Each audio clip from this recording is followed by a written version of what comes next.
Hello everyone, এই ভিডিওতে আমরা লুপ কন্ট্রোল স্ট্রাকচারে কিছু কোশ্চেন প্র্যাকটিস করব। তো আমি কিছু কোশ্চেন রেডি করেছি, সেগুলো আমরা এখন কোডগুলোতে প্র্যাকটিস করে দেখব। তো প্রথমে আমি একটি এমটি ফাইল ক্রিয়েট করে নেই।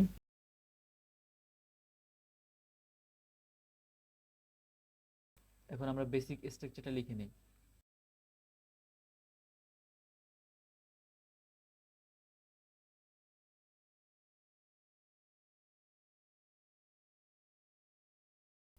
তো আমাদের বেসিক স্ট্রাকচার লেখা শেষ। এখন আমরা দেখব আমাদের প্র্যাকটিস কোশ্চেনগুলো। তো আমাদের প্রথম কোশ্চেনটা হচ্ছে print the even numbers between 1 to 100। So আমাদের 1 থেকে 100-র মধ্যে যত ইভেন নাম্বার আছে সেগুলো প্রিন্ট করতে হবে। তো আমাদের 1 থেকে 100-র মধ্যে যত জোড় নাম্বার আছে সেগুলো প্রিন্ট করতে হবে। তো আমরা একটা লুপ লিখব, ফর লুপ দিয়ে করব আমরা, যেটা শুরু হবে 2 থেকে, কারণ আমাদের জিরো ইভেন নাম্বারের মধ্যে পড়ে না। তো আমরা লুপটা শুরু করব 2 থেকে, যেটা হবে 100 সমান আর আগ পর্যন্ত। আর আই এর ভ্যালু আমাদের 2 করে বাড়বে, i+2। এ আমাদের লজিক। তো এখন আমরা আই ভ্যালুটা প্রিন্ট করাবো।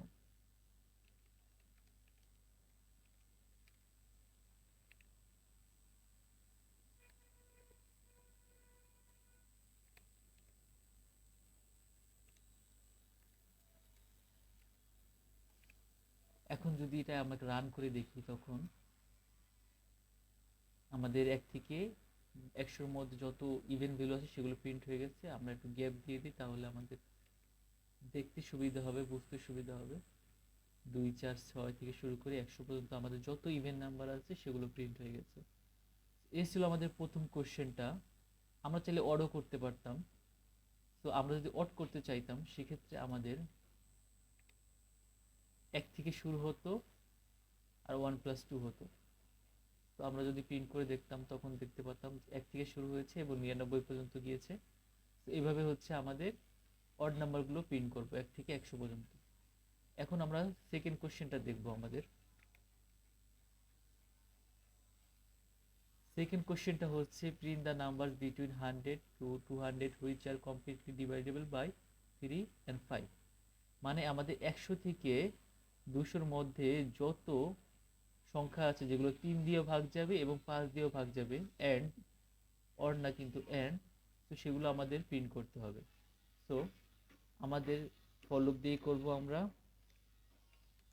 আই শুরু হবে 100 থেকে, I less than or equal 200 পর্যন্ত,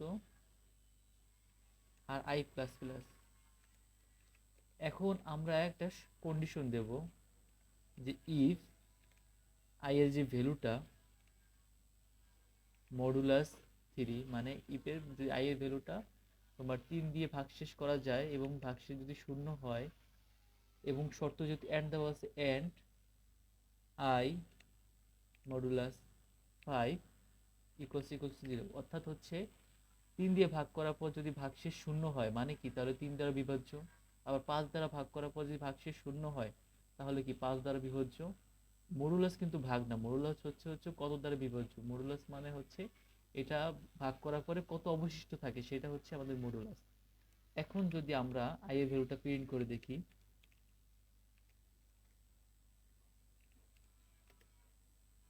একটা স্পেস রেখেছি আমি।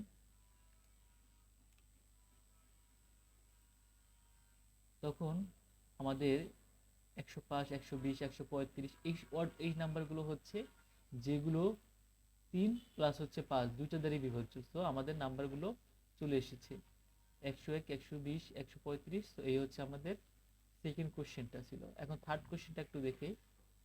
থার্ড কোশ্চেনে বলছে take an integer as input and print its multiplication table up to 10। মানে আমাদের এক নাম্বার ইনপুট নিতে হবে এবং এটার টেবিল প্রিন্ট করতে হবে। আমাদের অ্যাজ এ এক্সাম্পল 5 দেওয়া হয়েছে এবং এটা টেবিল প্রিন্ট করতে বলা হয়েছে। এখন টেবিল প্রিন্ট করার ক্ষেত্রে আমরা জানি একটা টেবিলের প্রতিটা যদি আমরা 2 এর টেবিল করি, তাহলে 2 কে 1 2 থেকে 1 থেকে 10 পর্যন্ত সবকটা নাম্বার দিয়ে গুণ করা হয়। সো আমাদের এখানে লুপের ইউজ করতে হবে। তো আমরা লুপটা যে লিখবো সেই লুপটা হচ্ছে এমন হবে, লুপের মধ্যে কন্ডিশনটা থাকবে হচ্ছে যে আই শুরু হবে হচ্ছে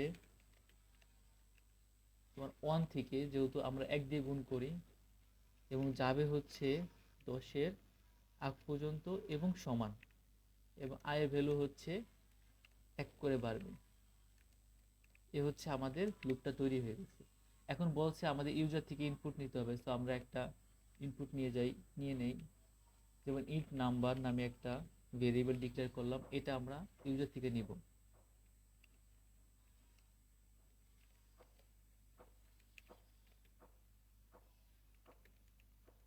তো আমরা ইউজারকে বলে দিচ্ছি যে আমাদের একটা নাম্বার ইনপুট দাও, ইন্টারে নাম্বার, যেটা আমরা এখন স্ক্যান করে নেব।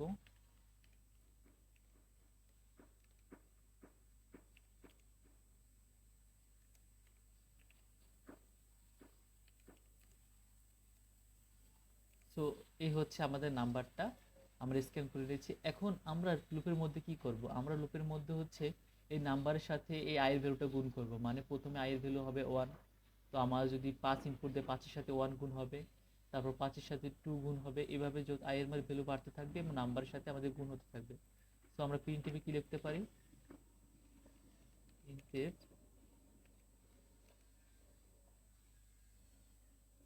পার্সেন্টেজ ডি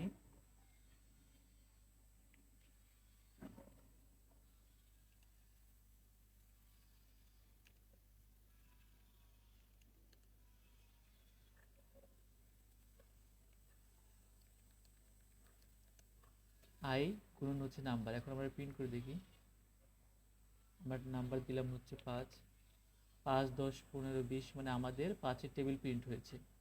তো চাইলে আমরা এটাকে আরো সুন্দরভাবে, যেমন হচ্ছে আমরা যদি এখানে এন দিতাম তাহলে হচ্ছে লাইন বাই লাইন প্রিন্ট হতো, লাইক হচ্ছে আমরা যদি 5 দিতাম তাহলে হচ্ছে 5, 10 এভাবে প্রিন্ট হতো।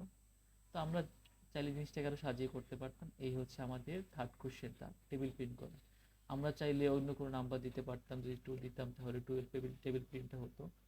তো এইভাবে হচ্ছে আমরা কোনো কিছু টেবিল প্রিন্ট করব। এখন আমাদের যে চতুর্থ কোশ্চেনটা আছে সেটা হচ্ছে write a program to display A to Z using loop, মানে আমরা এ থেকে জি এর মধ্যে যতগুলো ভ্যালু রয়েছে, যতগুলো আর কি ক্যারেক্টার রয়েছে সেগুলো প্রিন্ট করতে চাইছি আমরা। সেক্ষেত্রে আমরা ইনপুট হিসাবে নিব হচ্ছে আমাদের ক্যারেক্টার, বা ক্যারেক্টার না নিলেও হয়, ইনপুট নেওয়া লাগবে না। আমরা জাস্ট হচ্ছে লুপের মধ্যে আমরা যেহেতু এখানে এ থেকে শুরু করে, এখানে এ থেকে শুরু করব। আগেই বলে রাখি ক্যারেক্টার লেখার ক্ষেত্রে তো আমাদের একটা সেমিকোলনের মধ্যে রাখতে হয়, এবং এটা যাবে হচ্ছে কোন পর্যন্ত, জেড এর আগ পর্যন্ত,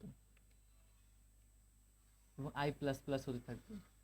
তো আমরা এগুলো কিছুই লাগবে না, আমরা জাস্ট হচ্ছে এখানে ডির পরিবর্তে সি লিখবো, একটু স্পেস দিব, আর আমরা জাস্ট আই এর ভ্যালুটা প্রিন্ট করে দেব। এখন যদি আমরা রান করে দেখি তাহলে এ থেকে জেড পর্যন্ত যতগুলো ভ্যালু আছে প্রিন্ট হয়ে গেছে। আমি আবার বলি কি করেছি, আমরা হচ্ছে আই এ থেকে শুরু হবে, আর যদি আমরা কোনো ক্যারেক্টার নিই সে অবশ্যই আমরা একটা সেমিকোলনের মধ্যে রেখে দেব, এবং যাবে হচ্ছে জেড পর্যন্ত, আই এর ভ্যালু হচ্ছে প্লাস প্লাস থাকবে। আর আমরা সি নিয়েছি কেন, আমরা জানি এগুলো হচ্ছে ক্যারেক্টার, এর জন্য সি নিয়েছি।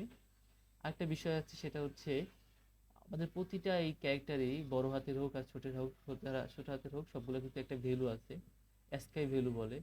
তো আমরা যখনই মানে এই লুপের মধ্যে এটা দিব, ওরা অটোমেটিক বুঝে যাবে, যে আমাদের কম্পাইলার অটোমেটিক বুঝে যাবে যে আমরা এ লিখেছি, আর জেড দিলে বুঝে যাবে যে আমরা জেড লিখেছি। তো এইভাবে আমরা কম্পাইলার সাহায্যে এটা যে কোনো সময় প্রিন্ট করতে পারি, এ থেকে জেড।